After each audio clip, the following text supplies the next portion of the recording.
Au nom du Père et du Fils et du Saint-Esprit, Amen. Viens, Esprit Saint, viens à notre secours, viens au secours de notre faiblesse. Ouvre nos intelligences à la compréhension de cette parole de Dieu. Évangile de Jésus-Christ selon saint Matthieu. En ce temps-là, Jésus disait à ses apôtres, « Voici que moi, je vous envoie comme des brebis au milieu des loups. Soyez donc prudents comme les serpents et candides comme les colombes. Méfiez-vous des hommes. Ils vous livreront aux tribunaux et vous flagelleront dans leurs synagogues. Vous serez conduits devant des gouverneurs et des rois à cause de moi. Il y aura là un témoignage pour eux et pour les païens. Quand on vous livrera, ne vous inquiétez pas de savoir ce que vous direz, ni comment vous le direz. Cela vous sera donné. Ce que vous aurez à dire vous sera donné à cette heure-là. Car ce n'est pas vous qui parlerez, c'est l'Esprit de votre Père qui parlera en vous. Le frère livrera son frère à la mort et le père son enfant. Les enfants se dresseront contre leurs parents et les feront mettre à mort.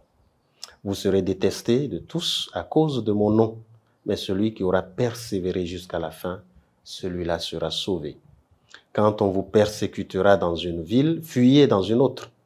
Amen, je vous le dis, vous n'aurez pas fini de passer dans toutes les villes d'Israël quand le Fils de l'homme viendra. Acclamons la parole de Dieu. Louange à toi, Seigneur Jésus. Aujourd'hui, nous sommes le vendredi 8 juillet 2022 de la 14e semaine du temps ordinaire de l'année C. Aujourd'hui aussi, le Seigneur nous met en garde, ou en tout cas, il est en train d'éveiller notre conscience par rapport à notre vie chrétienne et à notre témoignage. Et nous avons dit que Jésus est vraiment celui qui est venu pour servir l'être humain, pour se mettre au service de l'humanité. Il n'est pas venu pour faire autre chose. Mais il veut amener cette humanité au degré le plus élevé, jusqu'à la divinité. Mais à la divinité grâce à lui, par sa grâce, pas par nous-mêmes. Par nous-mêmes, nous ne pouvons pas y arriver. Et si quelqu'un vous dit que c'est possible, ce n'est pas vrai, parce que c'est le Christ qui nous permet d'atteindre la vie éternelle, la vie de Dieu. Mais il faut savoir que cette vie de Dieu, eh bien, elle doit se comprendre dans une dynamique de mort et de résurrection. Et mourir n'est pas chose facile. Et quand on dit mort, il ne s'agit pas de la mort finale, mais il s'agit de notre processus de croissance. Nous devons connaître des étapes dans notre vie, et ces étapes parfois sont difficiles à vivre, sont parfois dures à assumer. Et pourtant, c'est justement cela que nous sommes appelés à faire.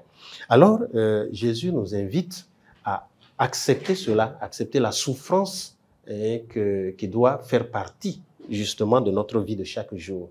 Lorsque nous ne sommes pas capables d'accepter cela, il faut savoir que notre vie chrétienne risque d'être remise en cause. Il y en a qui croient que devenir chrétien, c'est la vie de facilité. Voilà, on n'a rien à faire, on croise les bras, et puis Dieu fait tomber tout sur nous, et voilà, on n'a aucun problème. Non, au contraire, lorsque nous devenons chrétiens, le Seigneur nous entraîne pour que nous puissions grandir. Et cela n'est pas chose facile. Il y a un théologien qui a donné un bel exemple de cette croissance en prenant l'exemple de la chenille qui devient papillon.